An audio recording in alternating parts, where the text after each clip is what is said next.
Here we go. The Biography of a Chinaman by Li Chu, originally published in the New York Independent. Number 15, 19th February 1903, pages 417 through 423. Now let's see how long it really takes to read this thing.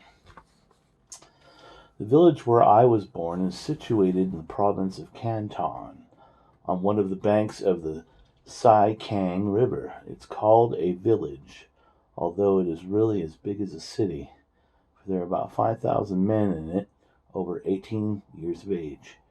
Women and children and even youths are not counted in our villages.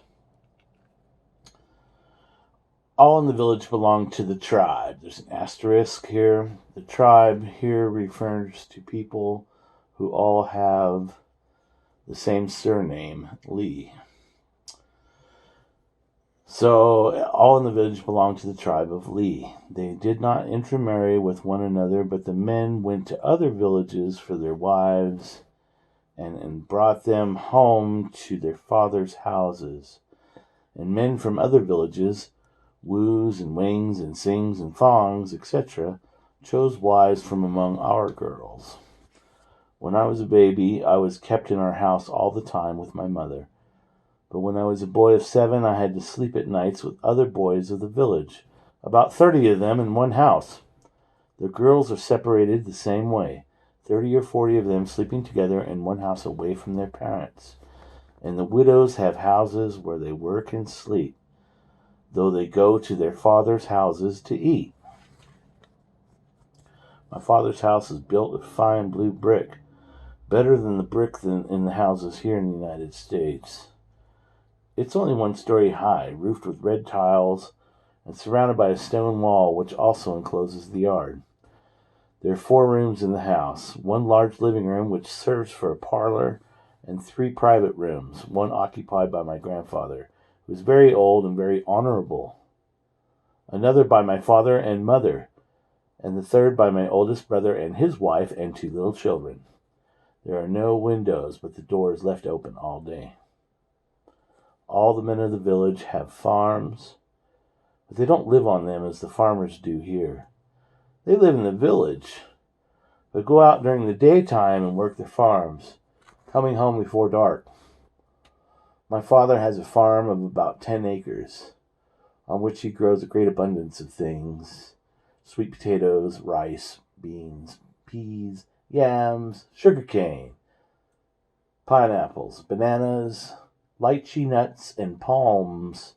The palm leaves are useful and can be sold. Men make fans of the lower part of each leaf near the stem, and waterproof coats and hats, and awnings for boats of the parts that are left when the fans are cut out. So many different things can be grown on one small farm, because we bring plenty of water in the canal from the mountains 30 miles away. And every farmer takes as much as he wants for his fields by means of drains. He can give each crop the right amount of water. Our people all working together make these things, and the Mandarin, asterisk, the Chinese government official, has nothing to do with it. And we pay no taxes, except a small one on the land. We have our own government consisting of the elders of our tribe, the honorable men. When a man gets to be 60 years of age, he begins to have honor and to become a leader. And the older he grows, the more he is honored. We had some men who were nearly 100 years, but very few of them. In spite of the fact that any man may correct them for a fault, Chinese boys have good times and plenty of play. We played games like tag and other games like shinny and a sort of football called yin. We had dogs to play with, plenty of dogs and good dogs that understand Chinese, as well as American dogs understand American language. We hunted with them.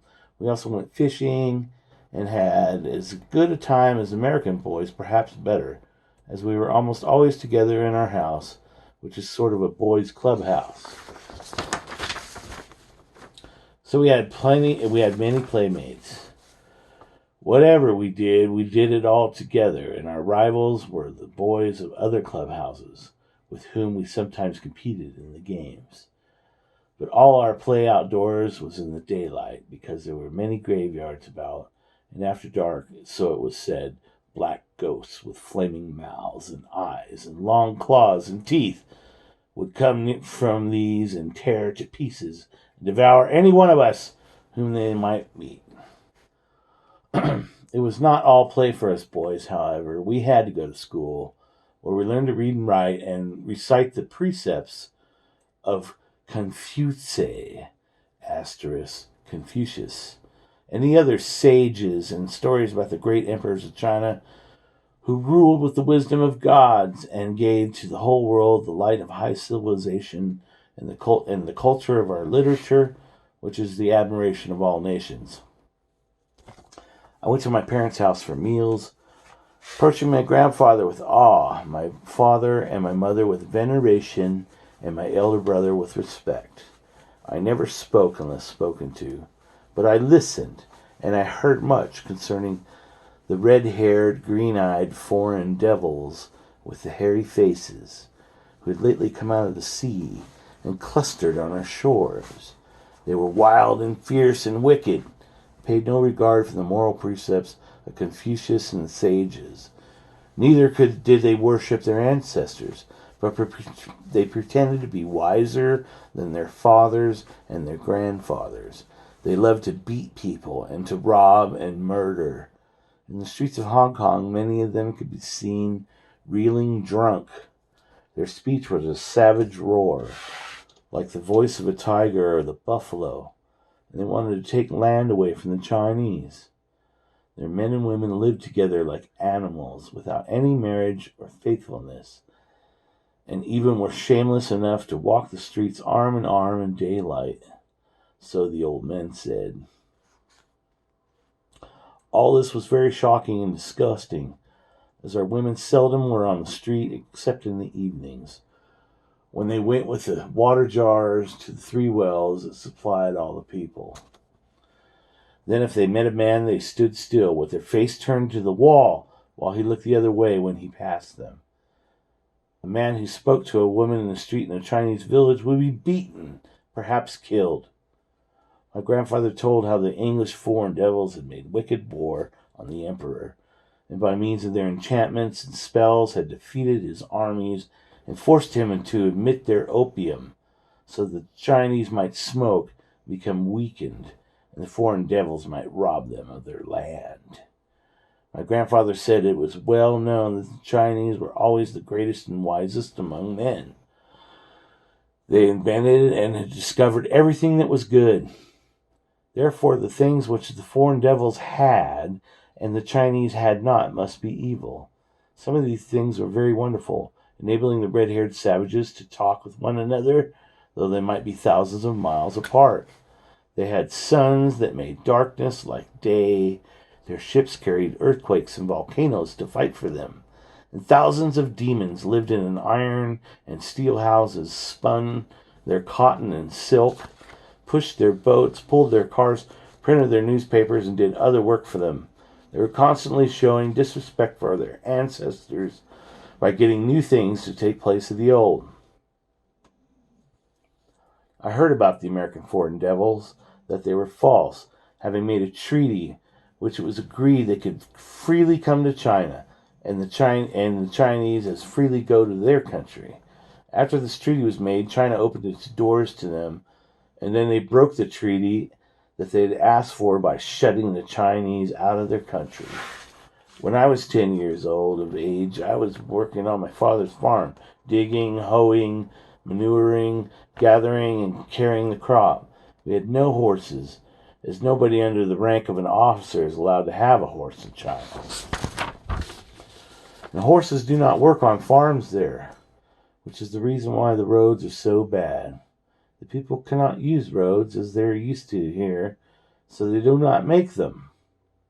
I worked on my father's farm till I was about 16 years of age, when a man of our tribe came back from America and took ground as large as 4 city blocks and made a paradise of it. He put a large stone wall around and led some streams through it and built a palace and a summer house about 20 other structures with beautiful bridges over the streams and walks and roads, trees and flowers, singing birds, waterfowl, and curious animals were within the walls. The man had gone away from our village a poor boy. Now he returned with unlimited wealth, which he had obtained in the country of the American wizards. After many amazing adventures, he had become a merchant in a city called Mott Street, so it was said. When his palace and grounds were completed, he gave a dinner to all the people who assembled to be his guests. 100 pigs roasted whole were served on the tables with chickens, ducks, geese, and such an abundance of dainties that our villagers even now lick their fingers when they think of it. He had the best actors from Hong Kong performing, and every musician for miles around was playing and singing. At night, the blaze of the lanterns could be seen for many miles. Having made his wealth among the barbarians, this man had faithfully returned to pour it out among his tribesmen. And he's living in our village now, very happy, and a pillar of strength to the poor. The wealth of this man filled my mind with the idea that I, too, would like to go to the country of the wizards and gain some of their wealth. And after a long time, my father consented. He gave me his blessing. My mother took leave of me with tears, while my grandfather laid his hand upon my head and told me to remember to live up to the admonitions of the sages, to avoid gambling, bad women, and men of evil minds. And so to govern my conduct, when I died, my ancestors might rejoice to welcome me as a guest on high. My father gave me $100, and I went to Hong Kong with 5 other boys from our place, and we got a steerage passage on a steamer, paying $50 each. Everything was new to me. All my life I'd been used to sleeping on a board bed with a wooden pillow. I found the steamer's bunk very uncomfortable because it was so soft. The food was different from what I'd been used to. I didn't like it at all. I was afraid of the stews, for the thought of what they might be made of by the wicked wizards of the ship made me ill. Of the great power of these people I saw many signs. The engines that moved the ship were wonderful monsters, strong enough to lift the mountains. When I got to San Francisco, which is before the passage of the Exclusion Act, I was half starved, because I was afraid to eat the provisions of the barbarians. But a few days of living in the Chinese quarter made me happy again. A man got me work as a house servant in an American family, and my start was the same as that of all the Chinese in this country. The Chinese laundryman does not learn his trade in China. There's no laundries in China. The women there do the washing in the tubs and have no washboards or flat irons. All the Chinese laundrymen here were taught in the first place by American women, just as I was taught. When I went to work for that American family, I could not speak a word of English. I did not know anything about housework. The family consisted of a husband, wife, and 2 children. They were very good to me and paid me $3.50 a week, $3.50 a week, of which I could save $3. I did not know how to do anything, and I did not know what the lady said to me, but she showed me how to cook, wash, iron, sweep, dust, make beds, wash dishes, clean windows, paint and brass, polish the knives and forks, etc., by doing the things herself and then overseeing my efforts to imitate her. She would take my hands and show them how to do the things. She and her husband laughed at me a great deal, but it was all good-natured. I was not confined to the house in the way servants are confined here, but when my work was done in the morning, I was allowed to go out till lunchtime. People in California are more generous than they are here. In 6 months, I learned how to do the work of our house quite well, and I was getting $5 a week and board, putting away about $4.25 a week. I learned some English, and by going to a Sunday school, I learned more English and something about Jesus, who is a great sage, and whose precepts are like those of Confucius. It was 20 years ago when I came to this country, and I worked for 2 years as a servant, getting at the last $35 a month. I sent money home to comfort my parents, but though I dressed well and lived well and had pleasure, going quite often to the Chinese theater and to dinner parties in Chinatown, I saved $50 in the first 6 months, $90 in the second, $120 in the third, and $150 in the fourth. So I had $410 at the end of 2 years, and I was now ready to start in business. When I first opened a laundry, it was in company with a partner who had been in the business for some years. We went to a town about 500 miles inland where a railroad was building. We got a board shanty and worked for the men employed by the railroads. Our rent cost us $10 a month, and food nearly $5 a week each. For all food was dear, and we wanted the best of everything. We lived principally on rice, chickens, ducks, and pork, and we did our own cooking. The Chinese take naturally to cooking. It cost us $50 for our furniture and apparatus, and we made close to upon $60 a week, which we divided between us. We had to put up with many insults and some frauds as men would come in to claim their parcels that did not belong to them, saying they had lost their tickets and would fight if they did not get what they asked for. Sometimes we were taken before magistrates and fined for losing shirts that we had never seen. On the other hand, we were making money. So even after sending home $3 a week, I was able to save about $15. When the railroad construction gang moved on, we went with them. The men were rough and prejudiced against us, but not more so than in the big eastern cities. It's only lately in New York that the Chinese have been able to discontinue putting wire screens in front of their windows. And at the present time, the street boys are still breaking the windows of Chinese laundries all over the city, while the police seem to think it's a joke. We were 3 years with the railroad, and then went to the mines, where we made plenty of money in gold dust. I had a hard time, for many of the miners were wild men who carried revolvers, and after drinking would come into our place to shoot and steal shirts for which we had to pay. One of these men hit his head hard against a flat iron, and all the miners came and broke up our laundry, chasing us out of town. They were going to hang us. We lost all our property and $365 in money, which the members of the mob must have found. Luckily, most of our money was in the hands of Chinese bankers in San Francisco. I drew out $500 and went east to Chicago, where I had a laundry for 3 years, during which I increased my capital to $2,500. After that, I was 4 years in Detroit. I went home to China in 1897, but returned in 1898 and began a laundry business in Buffalo. The Chinese laundry business was now not as good as it was 10 years ago. American cheap labor in the steam laundries has hurt it. So I determined to become a general merchant, and with this idea I came to New York and opened a shop in the Chinese Quarter, keeping silks, teas, porcelain, clothes, shoes, hats, and Chinese provisions, which includes shark's fins and nuts, lily bulbs and lily flowers, lychee nuts, and other Chinese dainties, but do not include rats because it would be too expensive to import them.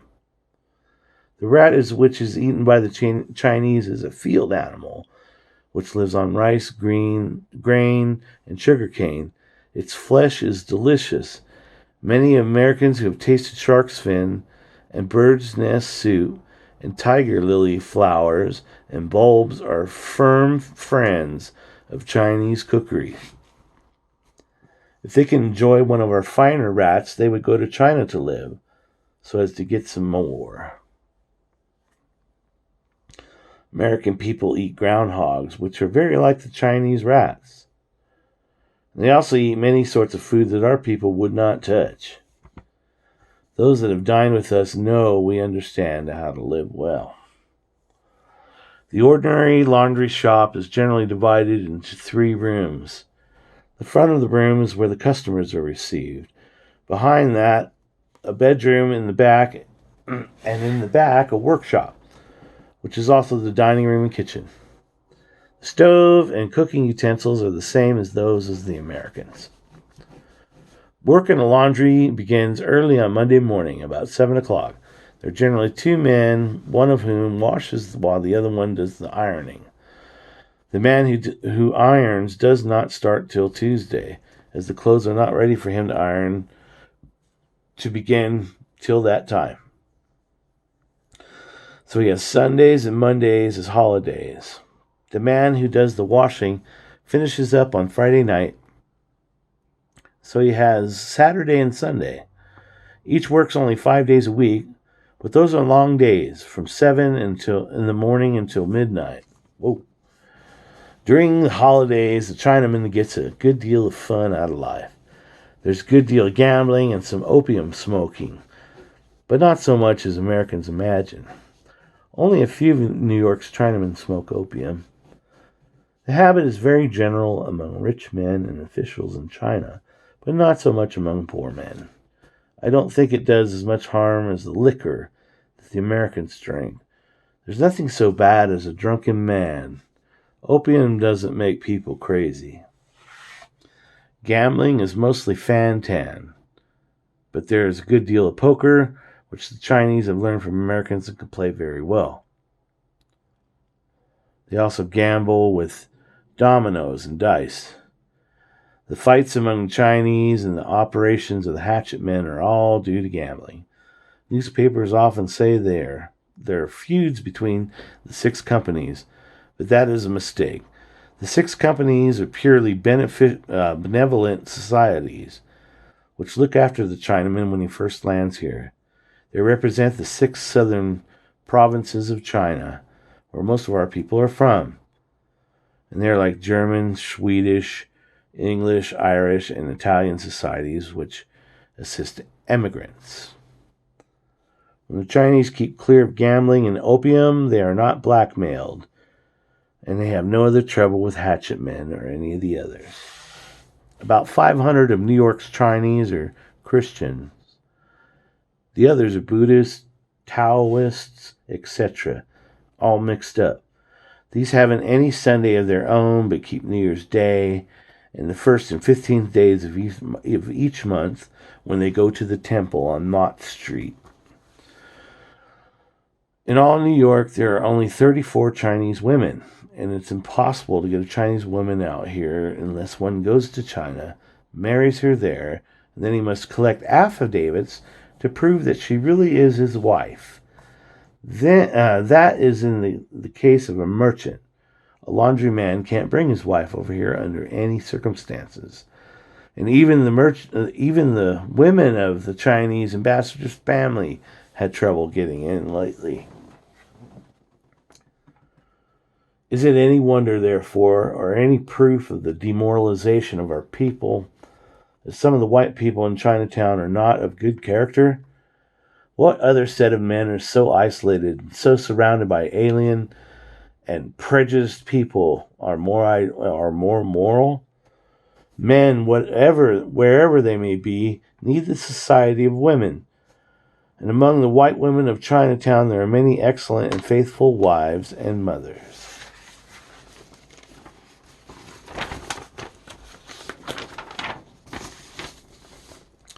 Recently, there has been organized among us the Oriental Club, composed of most of our intelligent and influential men. We hope for a great improvement in social conditions by its means, as it will discuss matters that concern us, bring us in closer touch with the Americans, and speak for us something like an official manner. Some fault is found with us for sticking to our old customs here, especially in the matter of clothes. But the reason is that we find American clothes much inferior. So far as comfort and warmth go, the Chinaman's coat for the winter is very durable, very light, and very warm. It's easy and not in the way. If he wants to work, he slips out of it and in a moment and can put it back on again as quickly. Our shoes and hats are better, we think, for our purposes than the American clothes. Most of us have tried the American clothes and they make us feel as if we were in the stocks. I have found out during my residence in this country that much of the Chinese prejudice against Americans is unfounded, and I no longer put faith in the wild tales that were told about them to our village. Though some of the Chinese, who have been here 20 years and who are learned men, still believe that there is no marriage in this country, and that the land is infested with demons, and that all the people are given over to general wickedness. I know better. Americans are not all bad, nor are they wicked wizards. Still, they have their faults, and the treatment of us is outrageous. The reason why so many Chinese go into the laundry business in this country is because it requires little capital and is one of the few opportunities that are open. Men of other nationalities are jealous of the Chinese because he is a more faithful worker than one of their people. Have raised such a great outcry about Chinese cheap labor that they have shut him out of working on farms or in factories or building railroads or making streets or digging sewers. He cannot practice any trade, and his opportunities to do business are limited to his own countrymen. So he opens a laundry when he quits domestic service. The treatment of the Chinese country is all wrong and mean. It has persisted in merely because China is not fighting a nation. China is not a fighting nation. The Americans would not dare to treat the Germans, the English, Italians, or even the Japanese as they treat the Chinese, because if they did, there would be a war. There's no reason for the prejudice against the Chinese. The cheap labor cry was always a falsehood. Their labor was never cheap and is not cheap now. It always commanded the highest market price. But the trouble is that the Chinese are such excellent and faithful workers that bosses will have no others when they can get them. If you look at men working in the street, you will find an overseer for every 4 or 5 of them. That watching is not necessary for the Chinese. They will work as well when left to themselves as they do when someone is looking at them. It was the jealousy of laboring men of other nationalities, especially the Irish, that raised all the outcry against the Chinese. No one would hire an Irishman, a German, Englishman, or Italian when he could get a Chinese, because our countrymen are so much more honest, industrious, steady, sober, and painstaking. Chinese were persecuted not for their vices, but for their virtues. There never was any honesty in the pretended fear of leprosy or in the cheap labor scare, and the persecution still continues because Americans make a mere practice of loving justice. They're all for money making, and they want to be on the strongest side always.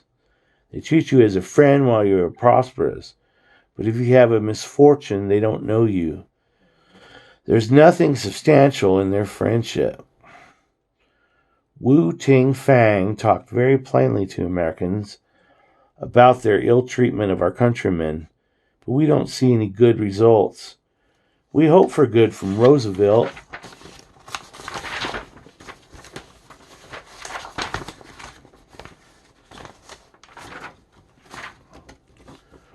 We thought of him as a brave and good man, but yet he continued the exclusion of our countrymen, though all other nations are allowed to pour in here, the Irish, Italians, Jews, Poles, Greeks, Hungarians, etc.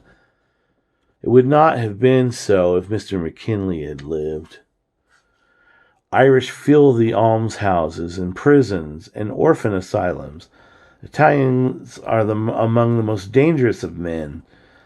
Jews are unclean and ignorant. Yet they are all let in, while Chinese, who are sober or duly law-abiding, clean, educated, and industrious, are shut out. There are few Chinamen in jails and none in the poorhouses. There are no Chinese tramps or drunkards. Many Chinese here have become sincere Christians, in spite of the persecution which they have had to endure from their heathen countrymen. More than half of the Chinese in this country would become citizens if allowed to do so, and would be patriotic Americans. But how can they make this country their home as matters now are? They're not allowed to bring wives here from China, and if they marry American women, there is a great outcry. All congressmen acknowledge the injustice of the treatment of my people, yet they continue it. They have no backbone. Under the circumstances, how will I call this my home? And how will anyone blame me if I take my money and go back to my village in China? All right, there's 10 questions. Question number 1. What were some of the values Li Chu learned as a boy growing up in China?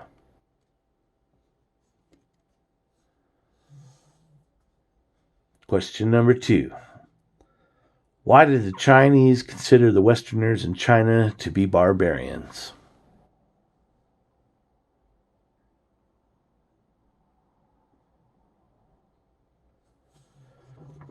Question number 3. Why did Li Chu leave his village to come to the United States when he was a teenager?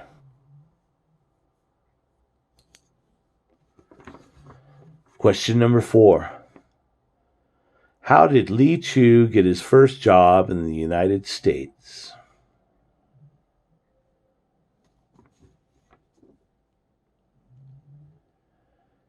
Question number 5.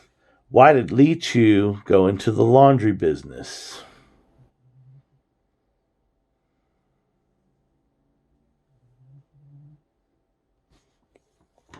Number 6. Why did Li Chu and his partner follow the railroad and mining camps?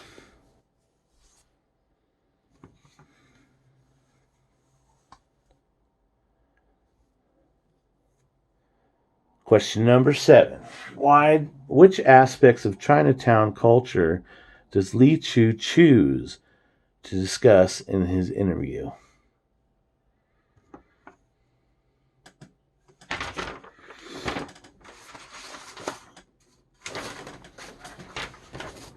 Question number 8. What is Li Chu's general impression of Americans? What experience have shaped his view?